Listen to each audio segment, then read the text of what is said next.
बिस्मिल्लाहिर्रहमानिर्रहीम, अस्सलाम वालेकुम। मैं समी इब्राहिम हूँ। आप हमारा यूट्यूब और फेसबुक चैनल देख रहे हैं। दो चीज़ें जिन पर आज बात होगी, एक तो जो मखसूस नशिस्तों वाला केस है और सुप्रीम कोर्ट का फुल बेंच काज़ी फ़ाइज़ ईसा की सरबराही में उसको सुन रहा है, उसके कुछ आप रुएदाद मैं आपको सुनाऊँगा आज की समाअत में। लेकिन शुरू में इतना बता देता हूँ कि आज काज़ी फ़ाइज़ ईसा साहब की जो तहरीक-ए-इंसाफ़ के साथ जो उनकी मुखालफत समझ लें, डिसलाइकिंग समझ लें, वो बिल्कुल सामने आ गई। और वो उन्होंने जो थोड़ा-सा जिस वक़्त वो जज़्बात में आए और आकर उन्होंने सारी पीटीआई की पॉलिटिक्स का ज़िक्र किया और करार दिया कि ये ऐसी जमात है जिन्होंने अपने अंदर इलेक्शन नहीं करवाए, अपने लोगों को महरूम रखा। पूरी एक पीटीआई पर चार्जशीट उन्होंने दी है। मेरा ख़्याल है अगर इतना आपका ज़हन पीटीआई के बारे में भरा हुआ है, नेगेटिव आप सोच रहे हैं, आपको इस बेंच पे नहीं बैठना चाहिए।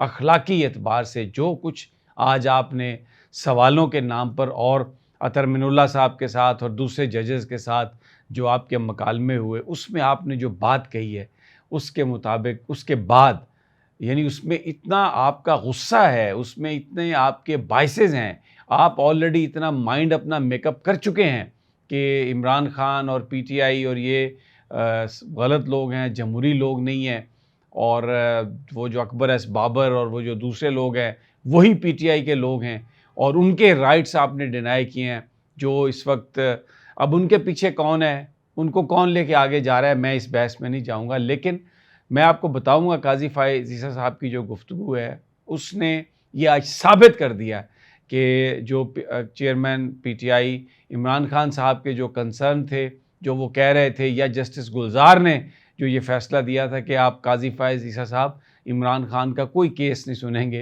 वो गलत नहीं था, वो बिल्कुल आज सच साबित हुआ है वो।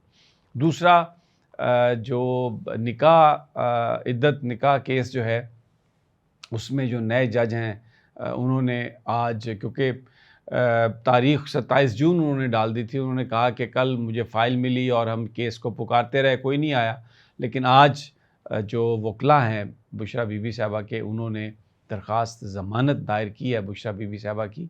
उन्होंने कहा है कि वो अलील भी हैं, ईद भी आ रही है, तो मजोका साहब जो जज साहब हैं, उन्होंने 7 जून के लिए नोटिस कर दिया है सरकार को भी। और दलाइल जो हैं बुशरा बीबी साहिबा के जो वकील हैं, वो आज अब वो 7 जून को वो देंगे, दलाइल देंगे। और दूसरी जानिब जो अडयाला जेल में जो अल कादर ट्रस्ट 190 मिलियन पाउंड्स की जो केस है, उसकी समाअत भी आज नहीं हुई और 7 तारीख़ तक उसको मुलतवी कर दिया गया।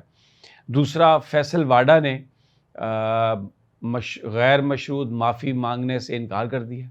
उन्होंने शहबाज शरीफ के वीडियो टेप पेश कर दिया है, फिर उन्होंने रऊफ़ हसन साहब की और उन्होंने कहा कि देखें मौलाना फजलुर रहमान की कि ये लोग जजेस के बारे में पता नहीं क्या कुछ कहते रहे हैं, तो आप इनको पकड़ें, मैंने तो जो बात कही है वो बेहतरी के लिए कही है, निज़ाम की इम्प्रूवमेंट के लिए कही है, तो मैं तो माफ़ी नहीं मांगूँगा। और आज वो सुप्रीम कोर्ट में बिल्कुल दंदनाते फिर रहे थे।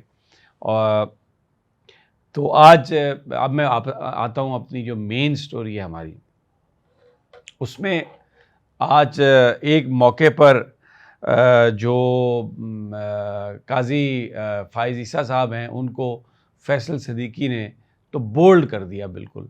क्योंकि एक मौके पर काज़ी फ़ाइज़ ईसा साहब ने कहा कि पीटीआई के उम्मीदवारों ने बल्ले के निशान के लिए क्यों नहीं अप्लाई किया था।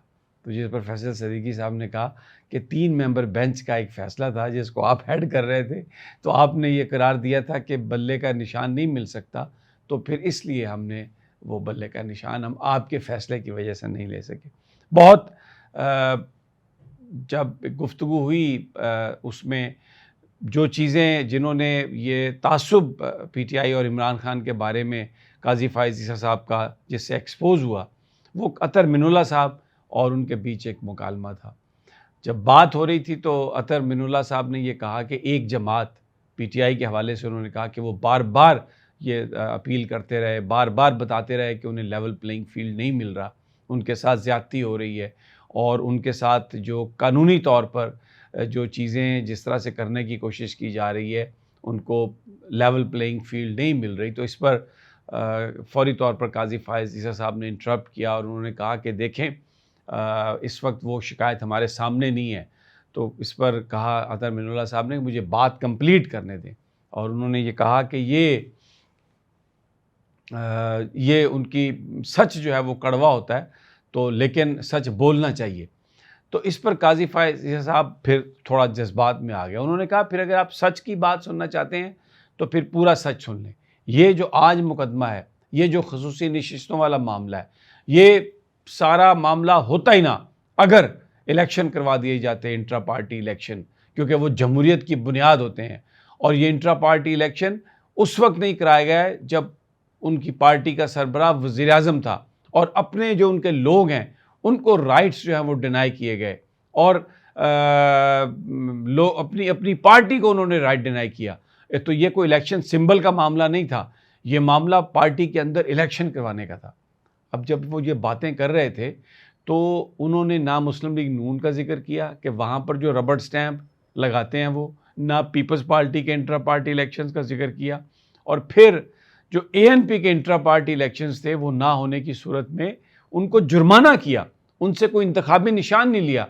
और आज वो ये बात कह रहे थे कि ये सारा जो मामला है ये इंट्रा पार्टी इलेक्शन ना करवाने की वजह से हुआ, और पूरी उन्होंने एक चार्जशीट दे दी, और जिसमें उन्होंने ये एक तरह से ज़ाहिर किया कि जो इमरान खान साहब हैं उनकी गुफ्तगू का मकसद ये था, या तहरीक इंसाफ जो है ये कोई जमहूरी पार्टी नहीं है, इसलिए हमने सिंबल का जो इनसे वो छीना था। लेकिन आज ओवरऑल जो गुफ्तगू होती रही है उसमें एक बात ये भी आई कि माजी के अंदर जो भी इलेक्शन कमीशन ने कैस्केडिंग लीगल एरर्स किए उसको वो अभी वो इलेक्शन कमीशन उसका जवाब देगा, जस्टिस आयशा साहबा ने कहा।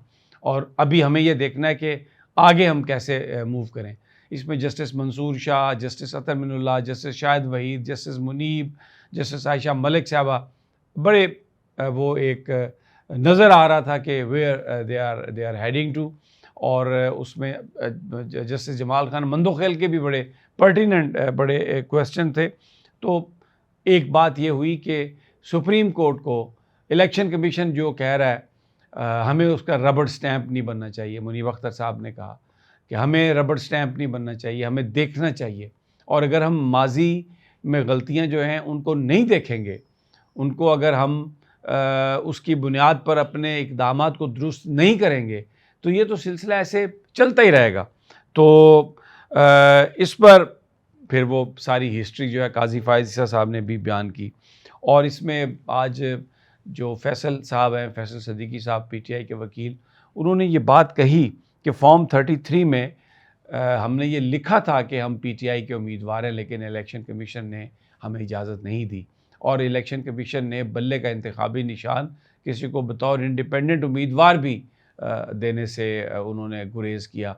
और जस्टिस मुनीब ने कहा कि जब जो 3 मेंबर बेंच था उसके बाद ये मुमकिन ही नहीं था कानूनी तौर पर कि बल्ले का इंतखाबी निशान किसी भी उम्मीदवार को दिया जा सकता। तो बेंच बिल्कुल वाज़ेह नज़र आ रहा है। बहुत सारी जो गुफ्तगू थी वो हाइपोथेटिकल यानी वो तसव्वुराती सवालात थे, उन पर बात हुई। लेकिन अब इसकी समाअत जो है वो 24 तारीख़ तक मुलतवी हो गई है, 24 जून तक।